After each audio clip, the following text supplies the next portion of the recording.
My name is Miss Devon, and I am going to read to you guys. I think my pages are pages 161 through 171. Here we go. A bad dream. I lie awake, peeling dried red paint off of my fingertips. Bob, who accidentally walked on one of my paintings, is licking his red paws. Every so often, I glance over at the empty ring. The claw stick glints in the moonlight. Stop, no! Ruby's frantic cries startle me. Ruby, I call, you're having a bad dream. You're okay, it's safe. Where's Stella? She asks, gulping for air. Before I can answer, she says, never mind, I remember now. Go back to sleep, Ruby, I say. You had a hard day. I can't go back to sleep, she says. I'm afraid I'll have the same dream. There was a sharp stick and it hurt. I look at Bob and he looks back at me. Oh, Ruby says. Oh, Mac. She puts her trunk between the bars. Do you think, she hesitates, do you think Mac is mad because I hurt him today? I consider lying, but gorillas are terrible liars. Probably, I finally say. He ran away after that, Ruby says. Bob gives a scornful laugh. Crawled away is more like it. We are quiet for a while. Branches claw at the roof. A light rain drums. One of the parrots murmurs something in her sleep. Ruby breaks the silence.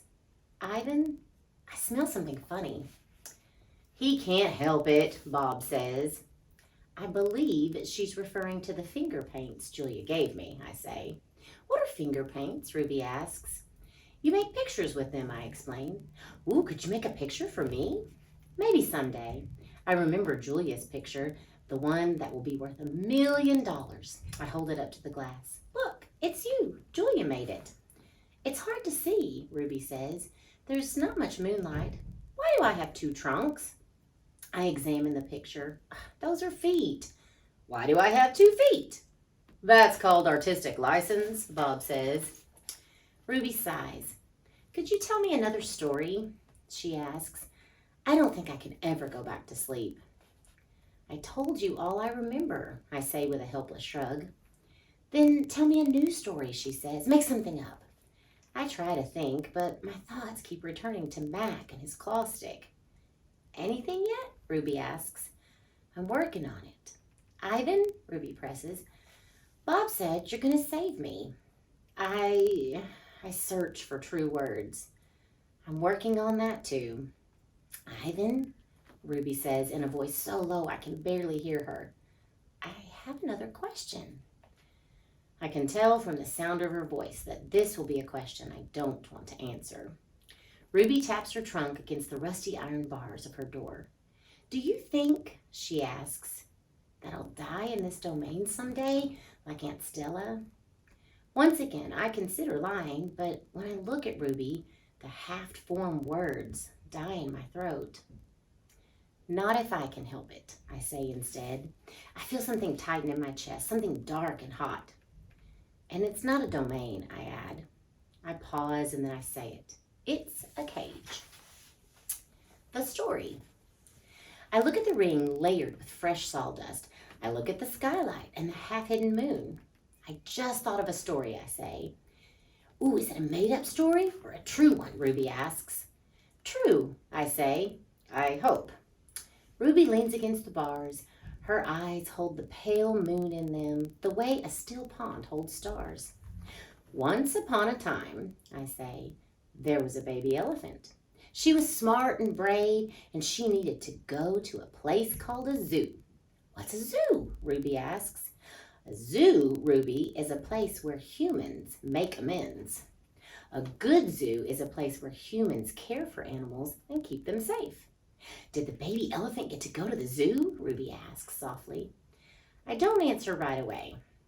Yes, I say at last. How did she get there? Ruby asks. She had a friend, I say, a friend who made a promise. How? It takes a long time, but finally Ruby returns to sleep. Ivan, Bob whispers, yawning. What you said about the zoo. How are you going to do it? Suddenly, I feel as if I could sleep for 1,000 days. I don't know, I admit. You'll think of something, Bob says confidently, his voice trailing off as his eyes close. What if I don't? I ask. But Bob is already asleep. His little red feet dance, and I know he's running in his dreams. Remembering. Bob and Ruby sleep on. I don't sleep. I think about the promise I made to Stella and the pictures I've made for Ruby, and I remember. I remember it all. What they did. We were clinging to our mother, my sister and I, when the humans killed her. They shot my father next, and then they chopped off their hands, their feet, and their heads.